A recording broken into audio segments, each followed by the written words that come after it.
I think Center Rock is still on her way out. Her committee's just racing. One minute.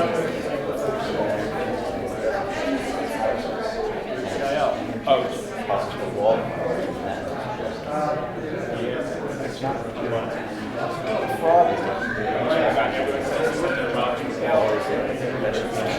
Way up. So just find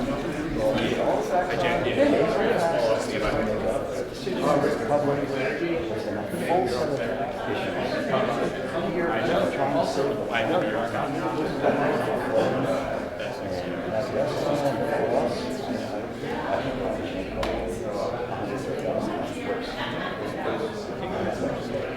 yeah, well, it's to say that. Yeah, well, I think it's, I don't know exactly what she's using, but I think it's worse than we generally expect. Excuse me. Commissioner.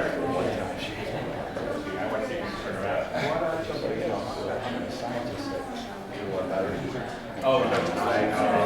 It is not your president, actually. Right. All right. Well, maybe I know. Oh, yeah.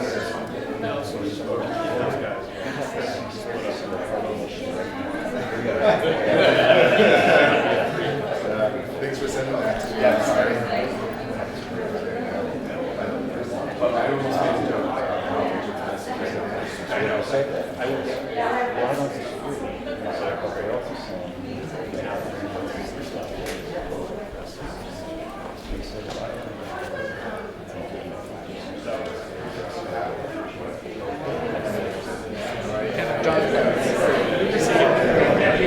Yeah, absolutely. Just happen to be in the same house. Oh, yeah. Hey, you run to this.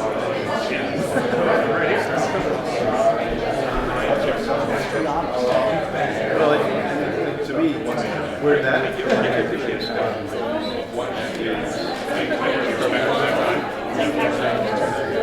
I think the product is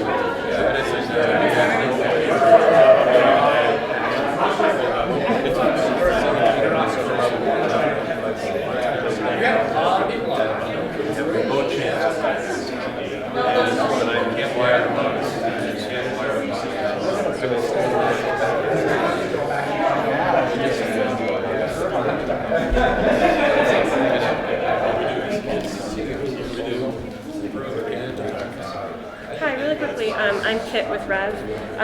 If you want images, like actual images of those, I can email them to you if that's helpful. Yeah, thank you. John B, J-O-H-N-B, Okay. VCE, at yahoo.com. Okay, awesome, thank you. At yahoo.com.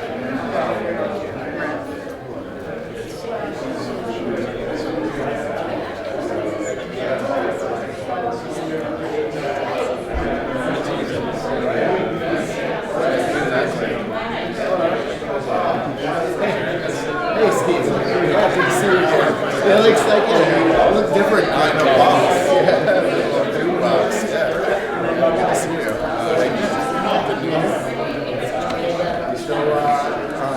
see you. My council's. I have college in it.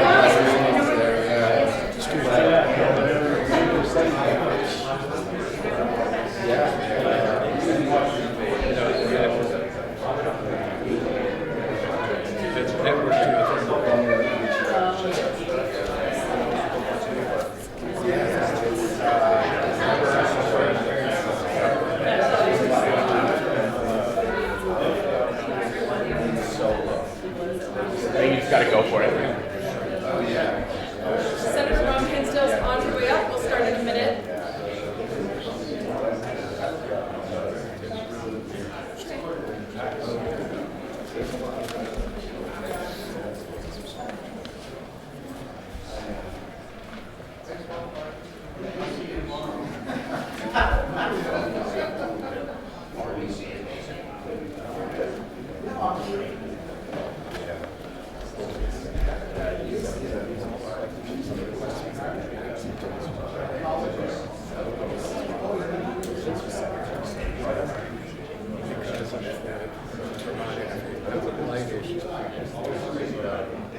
representation of the speaker or just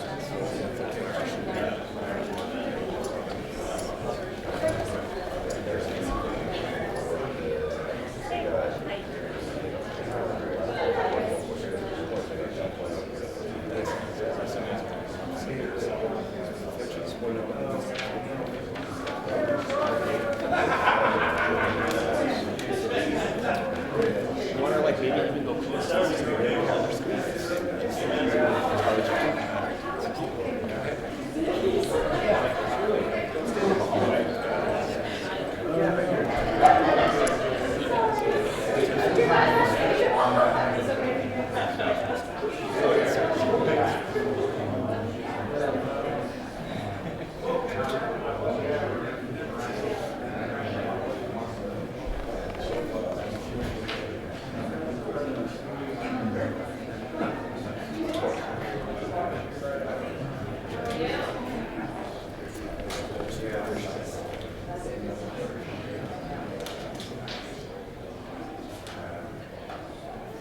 Okay, everybody, we'll get started now that Senator Pinsdale's joined us. Hello, my name is Danielle LeBerge. I am a solar installer for a family-run company, Grassroots Solar, in southern Vermont.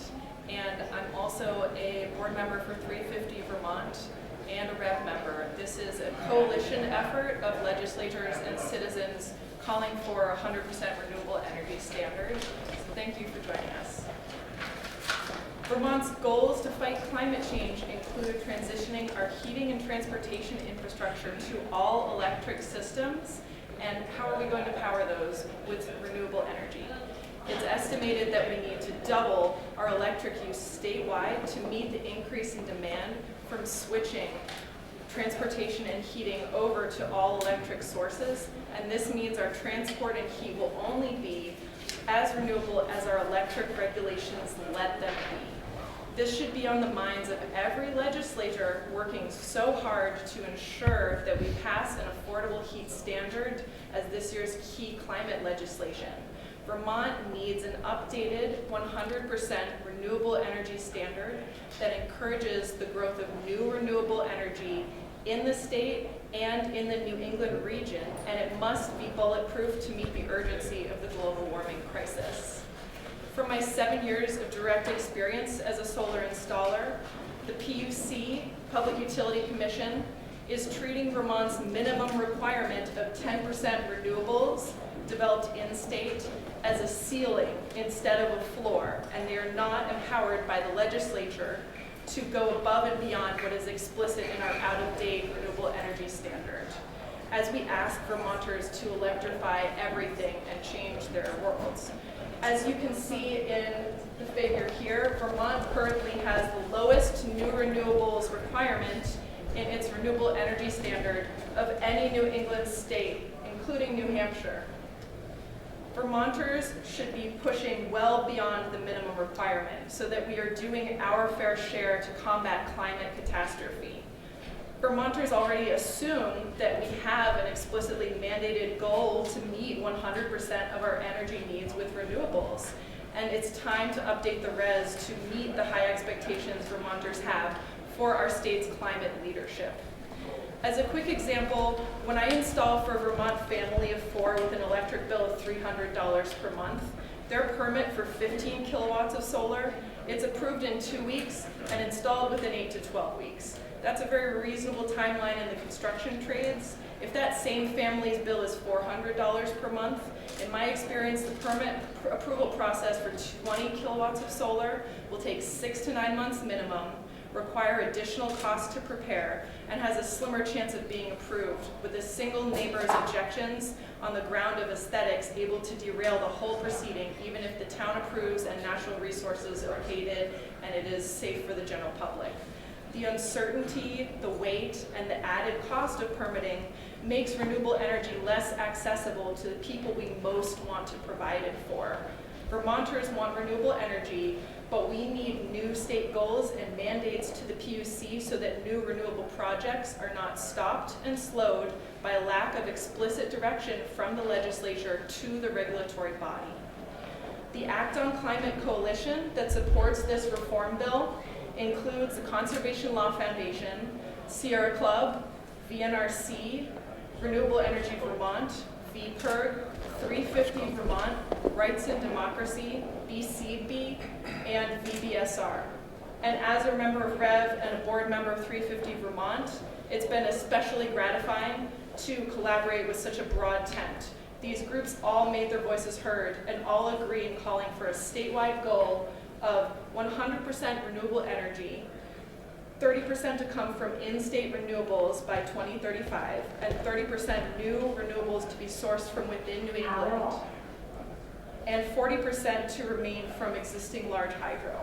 If we adopt this updated renewable energy standard, Vermont would be the first in the nation to get our renewable portfolio to 100% renewables. Only 3 states and the District of Columbia currently have a 100% renewable portfolio requirement at all. So Vermont can and should lead on climate policy, and this is our chance. I'd like to introduce Senator Rum Hinsdale, who's the chair of the Senate Economic Development, Housing, and General Affairs Committee, and is now in her 2nd term representing the Chittenden County area in the Vermont Senate. She has also served 8 years in the House, including as the vice chair of the Natural Resources and Energy Committee. Senator Rum Hinsdale. Well, thank you so much for waiting for me. It gets a little harder to get around the building at 26 weeks pregnant. On a personal note, I just want to wish everyone a reflective Black History Month. Part of the reason that I got into politics in the first place was hearing about efforts to make our cities and our towns carbon-free, poverty-free, and crime-free at the same time. And the idea that you can't necessarily do one without the other. And when you work at those same purposes, the people that benefit the most are low-income people and people of color. So it's my privilege to stand with REV and to stand with these stakeholders to call on the state to increase our commitment to 100% renewable energy production and to make as much of it as possible within the state. I can tell you as the chair of Housing and Economic Development that this is right now a cycle that we're stuck in where we don't have enough housing, we don't have enough transportation, we don't have enough renewable energy, and yet housing and transportation are our 2 biggest sources of greenhouse gas emissions. So if we are going to build the housing units that we need, not only to house those we have in the state, but to be ready for a climate crisis where we are going to see more climate immigrants and climate refugees, then we have to be ready to power those homes without fossil fuels.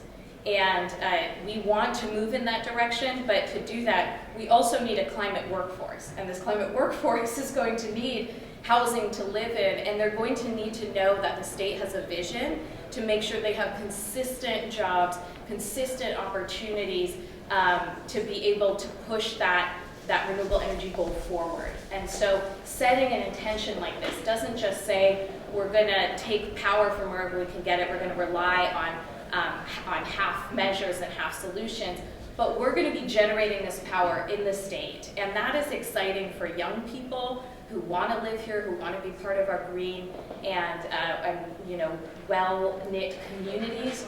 And so, setting an intention like this becomes a virtuous cycle of getting more of those people who want to do that work here to come. And then finally, just on the merits of having a much more renewable portfolio, we are seeing right now what price volatility of fossil fuels does to the average Vermonter. We look at the future and the unknown feels scary to us, but right now the scary thing is when the price of oil and gas goes up, that deeply impacts every Vermonter and every Vermont household. And the more we can reduce that volatility and create our own in-state generation, the more we are made resilient toward the effects of inflation and the global fossil fuel market. These are critical issues for the Committee on Economic Development, Housing and General Affairs, because we see that when we have inflation, when we have natural disasters, when we go into a cold spell like this, where we're worried about what Vermonters will do if the power goes out. We need to have more people in our communities who are able to create a resilient an energy system and a resilient workforce and make our housing less, less at the mercy of these climate events and the fossil fuel market. And we need to harden our renewable energy infrastructure as we go forward into the unknown of our climate crisis. So I'm proud to stand with Renewable Energy Vermont and to make sure that we think of those most left behind, most unable to afford to heat their homes and buy food at the same time. Those who most are left out of being part of the solutions when they are renters or live in mobile home communities. And those are people who really want to be part of this transition as well and want to see their neighbors and their kids working in this industry and helping their own state right here in Vermont. So thank you.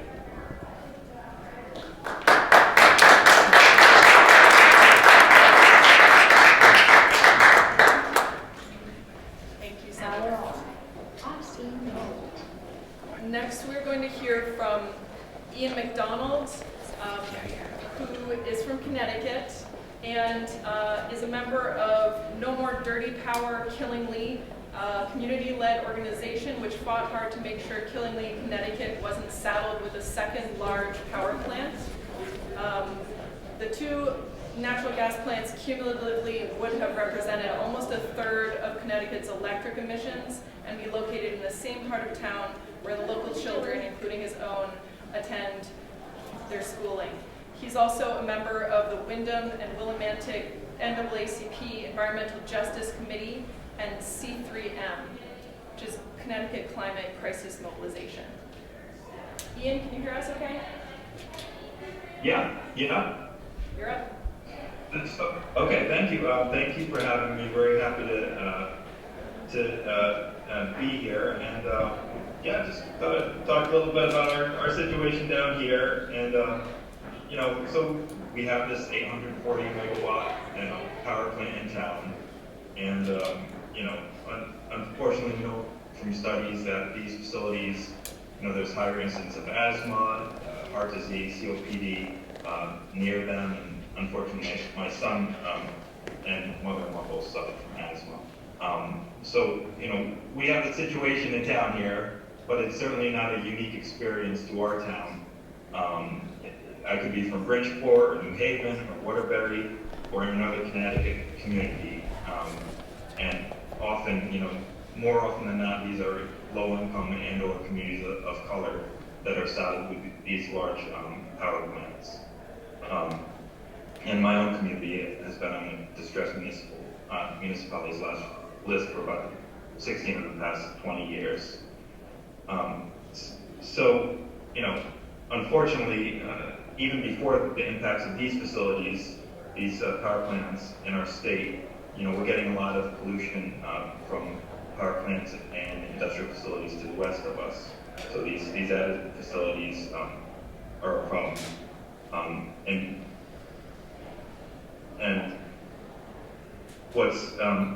why this is so disturbing is I'm sorry there, I just got a little mixed up. So with the second proposed 650 megawatt power plant, it was clear that we didn't need the power in state, but it was projected to be needed to support regional energy needs as a whole. Now, to be clear, I don't have any issues with Connecticut being a net energy exporter, but I do if the energy is coming from polluting fossil fuel facilities and is cited predominantly environmental justice communities. I was part of this local group, No More Dirty Power in Killingly, along with the Willimantic NAACP, who spent a good part of the last 6 years fighting this second facility. I'll spare you the details on this fight, but I'll just say, in the past year, this plant came to a halt when it failed to achieve the benchmarks for ISO New England and get a second capacity supply obligation. But while we're relieved on that outcome, we still have some nervousness that our town remains a right target for another polluting power plant. So that leaves our existing power plant in town, the 140 megawatt Lake Road generating facility.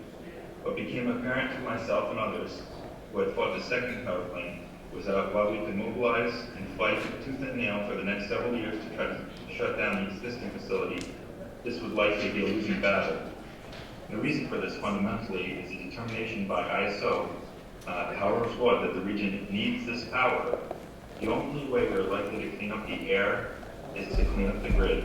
Without doing this, even by some miracle, if we manage to shutter the existing facility, it would unfortunately most likely be a game of whack-a-mole with some other community, probably another low-income and or community of color, likely to bear the burden of dirtier air and the associated health consequences. And of course, this issue is not just about clean air, it is also about whether we can meet the moment on climate. Despite New England having some of the strongest public support for action on climate, the penetration of renewables in Connecticut and Vermont remain a fraction of what they could be. I think we're about 2% in Connecticut, and I don't think it's too much better there in Vermont currently. What's clear from both the projections of the states, ISO New England, and other researchers like at Stanford and Princeton, is that while doable, we're going to need all hands on deck if we're going to kick these fossil fuel plants that are damaging both our health and the climate. Even with much less land in Connecticut, we have the capacity to do much more on renewables to get a cleaner grid. I believe Vermont can be doing much more as well, even while maintaining good land use policies. New England is one of the regions capable of demonstrating real leadership on climate. And while both Connecticut and Vermont are not the biggest states, and New England is not the biggest region, if we don't show real leadership both in our state and the region, I really wonder where this is going to come from. I think we have an opportunity in New England to show this leadership. I don't think it's going to come from too many other places nationally. And I think if we have hope of really having success on climate change and cleaning up the air, we're really going to need it. We're really going to need this leadership, both from Connecticut and Vermont. It matters both for our lungs and our future, and I hope you guys support this effort. And thank you for having me.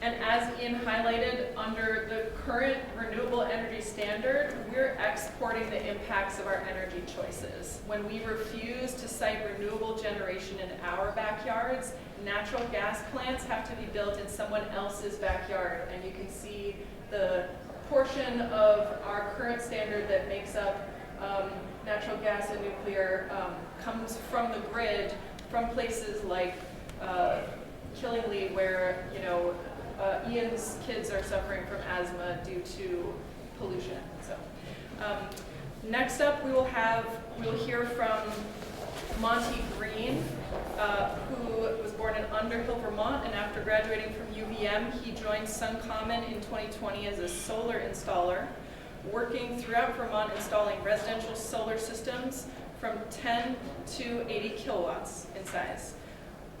And he'll talk to us about the green jobs perspective. Yeah. Okay. Bear with me a little bit. Public speaking is not my forte. Sorry. Like I said, not my forte. I've been installing residential solar for SunCommon since the fall of 2020. I grew up in Underhill, and when my parents went solar, I was initially skeptical. Not of the system itself, but whether this was actually going to be a solution to the climate crisis that we were facing. Fast forward 5 years later, and in the peak of COVID, I need work. Like many. While I wasn't trying to be picky about what I did, I was definitely trying to work outdoors and work in a team-based environment. I was also turning 26 soon, and I didn't have any health care after that. I saw a job listing for SunCommon that offered both of these things, along with a career field that would make my work feel impactful in the state and make a difference in the state that I love. Before I knew it, I was spending my time bringing clean, renewable energy to Vermonters all across the state. After a few months, my skepticism surrounding the small-scale, residential approach to clean energy was entirely misplaced. I looked back and saw that the systems we were building were starting to add up, and were making a significant difference in the fight against climate change. The ease and fast installations of these systems is what blew me away. We are often able to install systems in 1 to 2 days, and within a week of us finishing, the customer is producing their own clean, renewable energy right above their heads. Week by week, month by month, our crews were making a serious dent in our reliance on non-renewable and out-of-state energy sources. And over the last few years, I've worked with some incredible people doing rewarding and satisfying work that matters to the state and future of it. I've installed from Alburg to Bennington on top of cattle barns in fields that nobody had any purpose for before, and that needs to continue. Reforming our renewable energy standard can bring more residential solar to the state and create more opportunities for Vermonters like me to enter a growing and expanding industry. Thank you.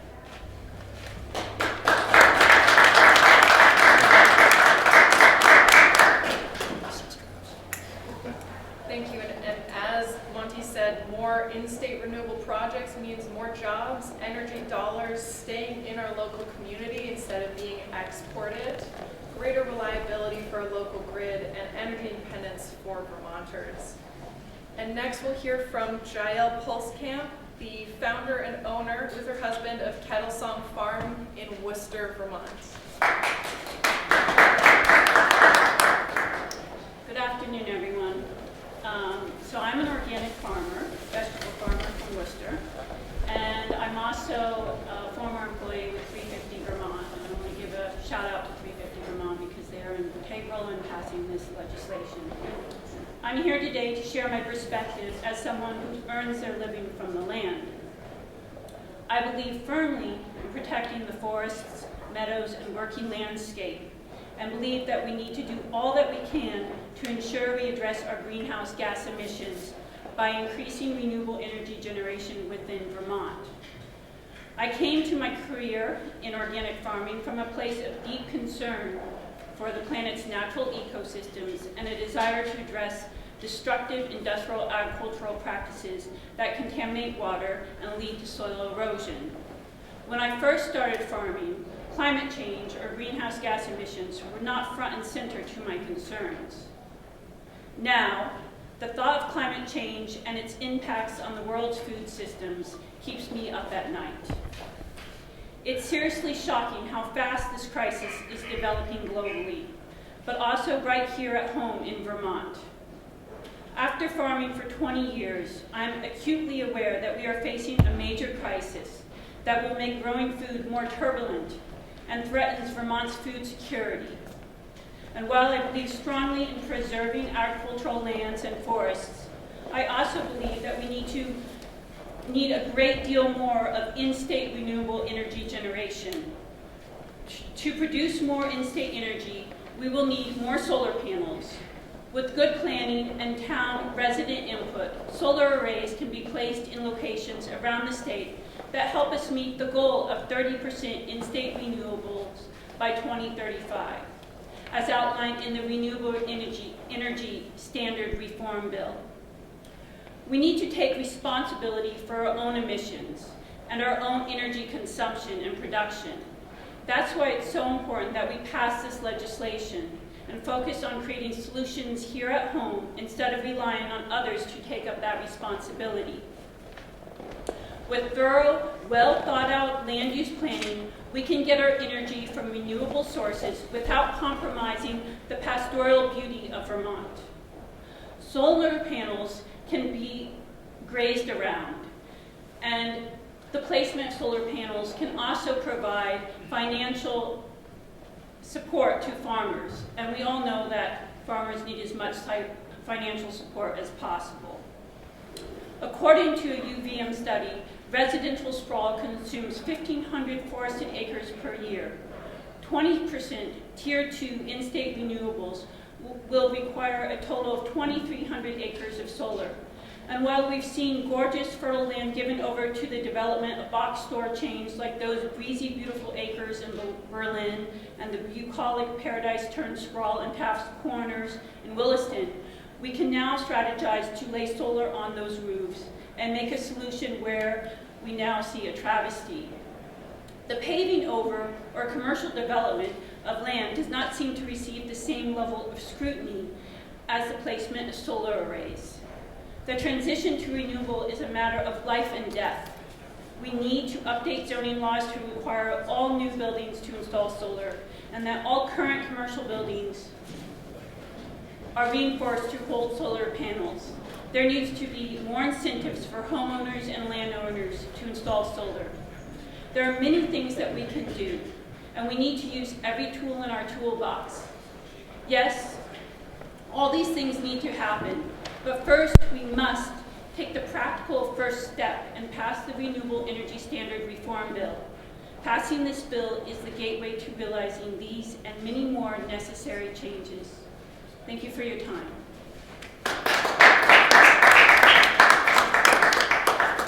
Thank you, Jael. And next we'll hear from Richard Butts, a member of the Bristol Energy Committee and Vermont Interfaith Power and Light. He's a retired college teacher and longtime advocate for clean air, clean water, clean energy, and a just future. Thank you, Danielle, and thanks to everybody who has gone before me. You've stolen most of what I have written down to say, and I have to say that I agree with everything that has been said to this point. I'm really here to represent Vermont Interfaith Power and Light. It's an organization that tries to engage religious and spiritual communities in the climate fight. And we try to do that by getting people out of their comfort zones and into advocating, learning and advocating for just and reasonable climate policy. But I'm really here also to talk about the need for community solar. And I can say that because I was a part of the Bristol Community Solar Project that went online about 2 years ago. And in trying to implement that project with others in our community, we found that in order to make it affordable to particularly middle-income people, we needed to go through a lot of machinations, such as having Series A investors and selling RECs and doing all kinds of things to try to drive down the upfront cost of the units. We couldn't call them panels, we had to call them units that people were going to invest in. But even after we went through all of that, what we found was it still costs $700 a unit, and a typical home in Bristol needed between 10 and 20 units. And so what we learned, what I learned, and what really I'm bringing to you is the fact a low-income person or a person who has struggled all their lives to make ends meet can't afford it. They can't afford, say, $7,000 to $15,000 up front, and also be paying some part of that through the next 7 to 10 years. We tried financing through local banks, but at 6%, the numbers really didn't add up very well at all. And so my concern that I'm bringing to you is the fact that I think we need community solar. I'm very much sold on that. And the reason for that is community solar, properly designed, really enhances buy-in in the community. We have no trouble in Bristol with people saying we shouldn't do it.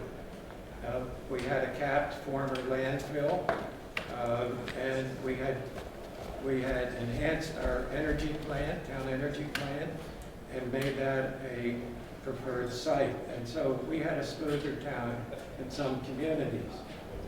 But nonetheless, if we could see every town in Vermont incentivized to set aside land in as a preferred site, and then incentivize the siting of community solar so that people in that town could buy in and could directly benefit.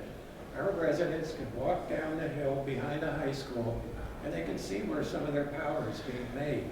It's a very powerful thing, I think. So I think not only that, but you have to remember that a project like community solar is available to renters. It's available to people who are living in townhouses. You can sign up for it, and you can take it with you. If you move within the service area, in this case Green Mountain Power, you can take your power with you. And so it's a very flexible way of signing up, but it's still too expensive. And so basically what I want to say is we need a renewable energy process that makes the process simpler and has a public financing stream that will pay for upfront costs and make it possible for low-income people to generate clean electric power while also having a savings on their electric bill. And that can only be done, in my mind, with a robust public financing scheme. So let me just kind of bullet point you to what I'm saying.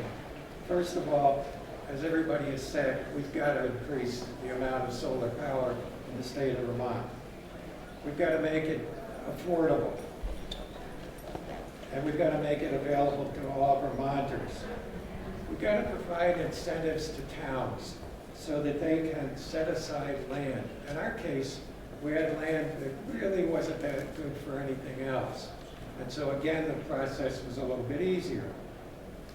We need to find ways to provide upfront costs that can maybe be in the form of buying down the cost of the panels. Maybe Vermont should purchase 100,000 power panels with the IRA funding and make it available to community solar and other such things.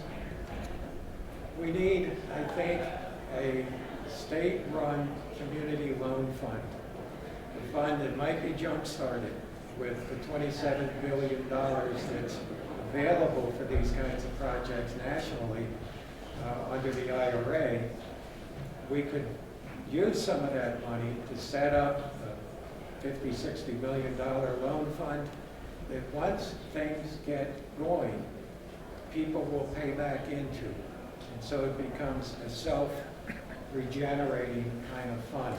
Whatever we do, we need to come up, I think, with simple, direct solutions, not solutions that are going to require us to do all kinds of crazy things in order to implement community solar power. One of the things that really got me during the Bristol Energy project was the fact that we were told, as people who were out in the community trying to sell it, we couldn't call it green, we couldn't call it sustainable, because the power was going to be, because the RECs were going to be sold out of state. Well, that's crazy. All community solar is good community solar. However, if it's tangled up in all kinds of unnecessary stuff, it probably isn't. So those are my thoughts. We need to simplify the regulatory process in order to make this stuff go ahead, and we need to take the money that's available and put it to good use. Thanks.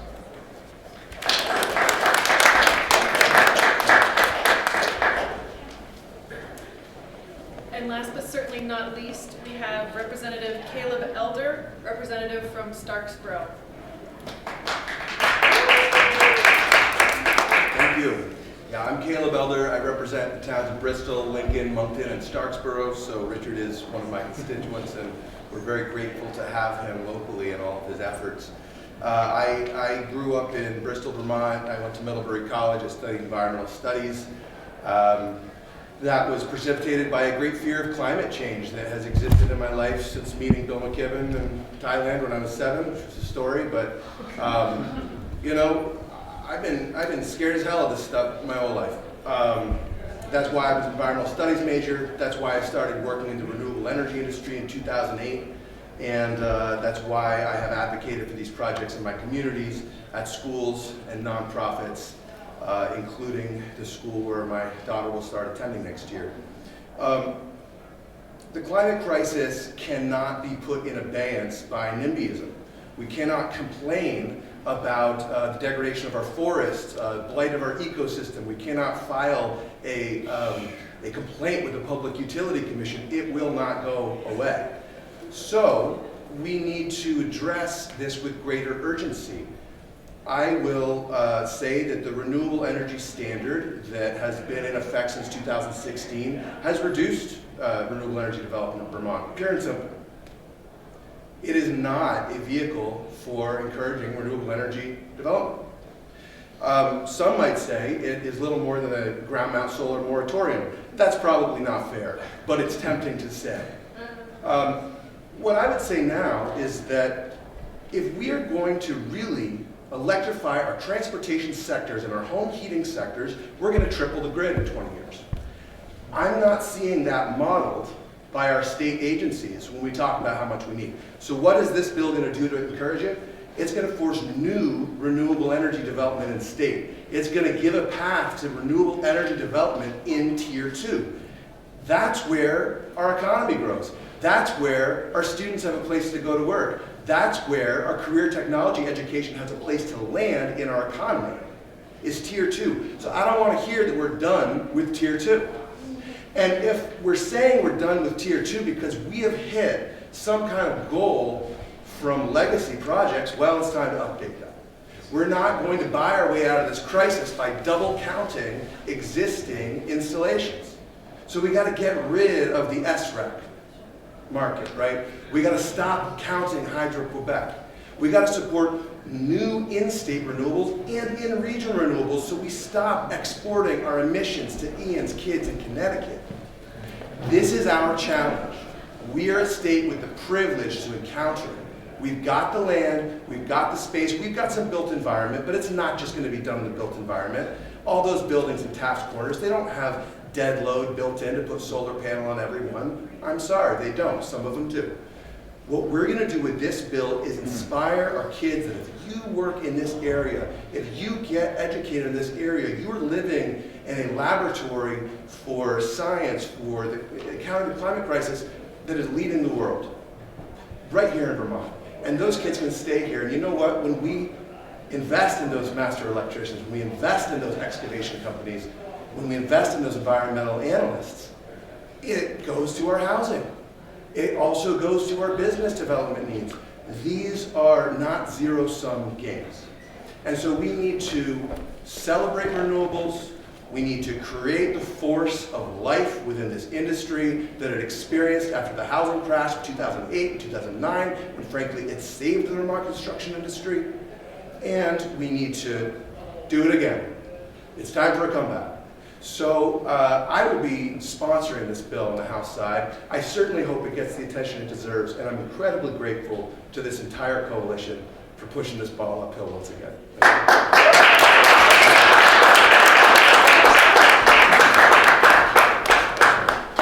Thank you, Representative.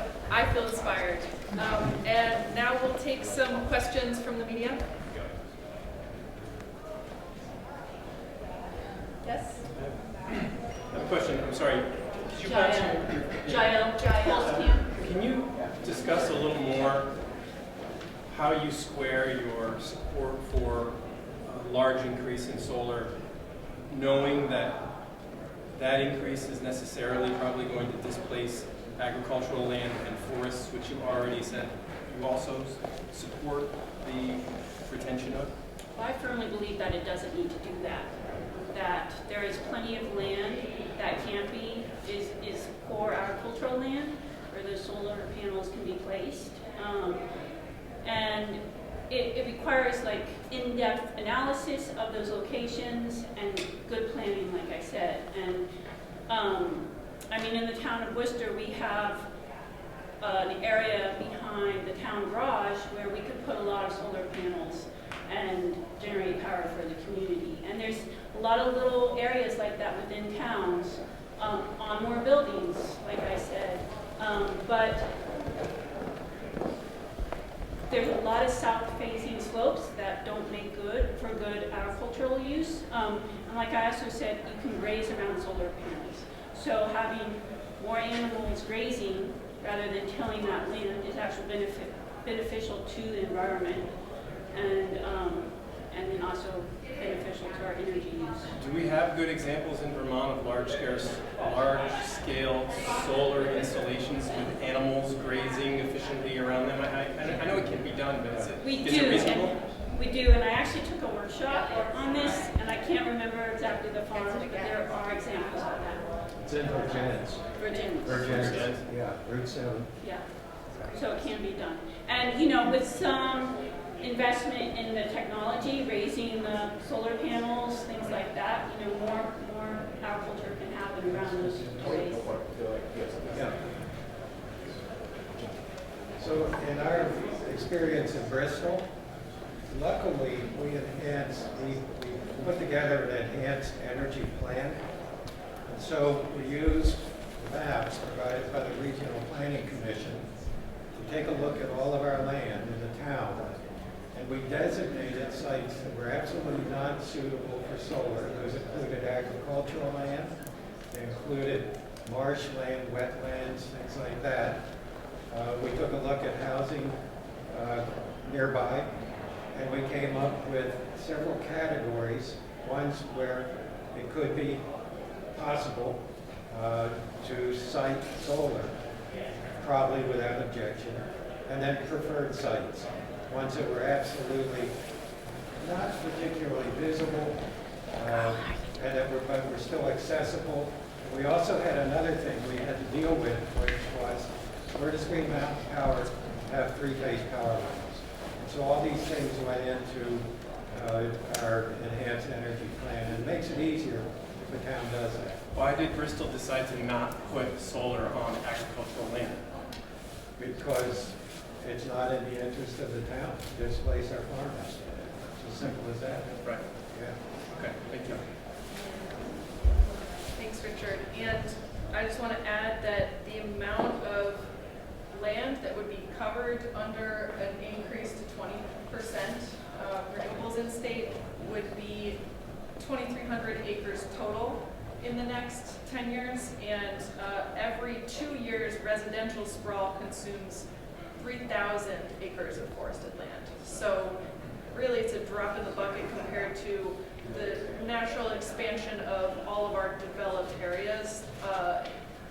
If you're looking at 6 million acres in the state. Would you be in support of some sort of rule in the state that prohibited solar installations in ag land and forest land, but required it, as someone said, on existing buildings, on all those existing structures that are either already here or coming in the next decade? Well, I can answer that. Peter Sterling, Renewable Energy Vermont. We have prohibiting solar development on land that's been ruled agriculture would create a lot of maybe more problems than it might solve. So I think we really have to look into the impacts of that to really decide. I mean, just focusing on the built environment does not seem like a realistic solution to Vermont producing the amount of renewable energy we should be doing. So I don't think just focusing on the built environment is necessarily a solution. It should be a balance. I think Jael was talking about a balance, and I think that is something that we need to talk about. Again, 2,600 acres over the next 7 years to devote to solar, compared to the amount of land we're losing to commercial and residential development, doesn't seem like a hair on fire number. Just leave it at that. Thank you. Any other questions? Yes, for renewable energy, it's a little bit off topic, but still along the lines of climate change, renewable resources. Are you guys in favor of the Clean Heat Standard, now called the Affordable Heat Act, or do you have any thoughts on that going into this? Yeah, thank you. We need to jump in. But this coalition has come together around getting Vermont to a 100% renewable energy standard. Individual groups in this coalition all have a different opinion on whether moving forward on the Affordable Heat Act. So I think you'd have to ask that. That's not what we're prepared to talk about. And I do have a list of the entire, all the organizations in that Act on Climate Coalition for this 100% renewable energy standard. So if you want that, I can provide that for you. Any other questions? Yes? I'm curious, I know there's some data that has come out from the University of Vermont looking at disparities in access to solar, rooftop solar in particular, and renewables in Vermont. And the sorts of like on-home, on-site projects facilitated potentially by net metering. Richard, I heard what you said about community solar. It was really interesting. I'm curious, can we expect to see in this bill any new provisions addressing questions about equity and access within Vermont, even as, this bill might potentially address some concerns about environmental justice outside of Vermont's borders? That's a great question. This legislation does have language that would require us to work, the state of Vermont and PUC to work closely with the Environmental Justice Advisory Council to make sure that this is some new laws implemented equitably and fairly. I would also add that if we were, as Danielle said, to pass this law and have the Public Utility Commission recognize we need more renewables, we feel that will inspire a lot of different kinds of renewables and will allow the state of Vermont to better access the $27 billion that Richard referred to from the Green Bag to develop LMI community solar. And so once we have the higher goals, that will bring on more development, which will allow again the state of Vermont to access more Green Bag monies to make solar more equitable across economic and racial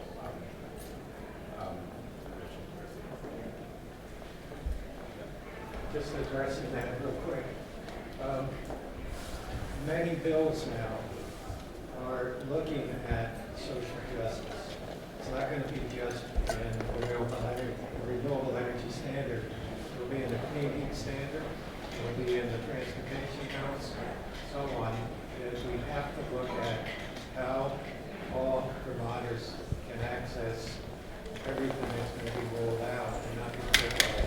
So it's a multi-phased effort that's actually baked into what the Climate Council is supposed to be doing. Richard, could you stay there for a second and ask a follow-up? We have time for just one more question, but then we can take follow-ups. Sure. So one more question? Yes? Storage. I'm curious, is there going to be provision for utility scale storage at all, or incentives for storage in this new standard? That is a separate piece of legislation that's being proposed by Stebbins, right? I believe. Okay. Yeah, there'll be different legislation dealing with energy storage. This is about the Renewable Energy Standard. So stay tuned. Okay, thank you all for coming.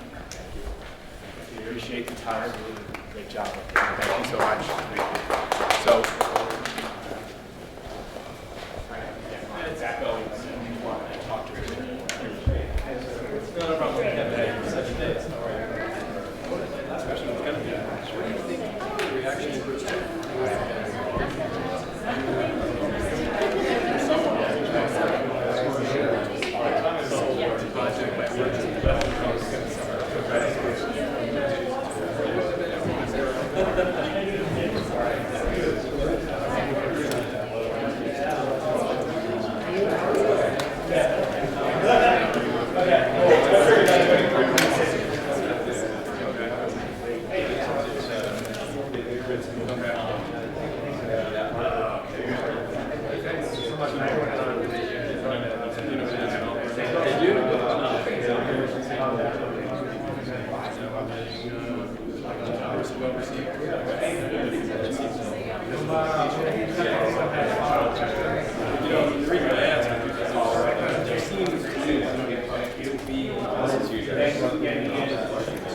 How you doing?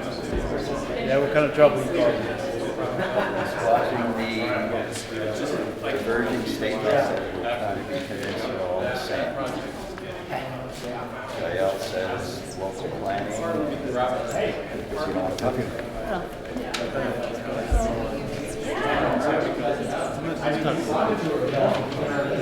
I'll talk to you in a second.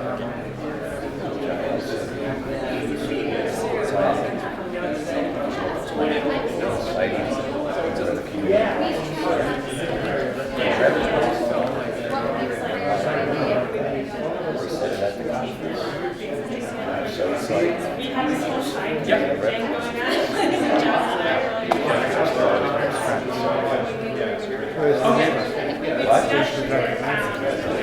is not a problem.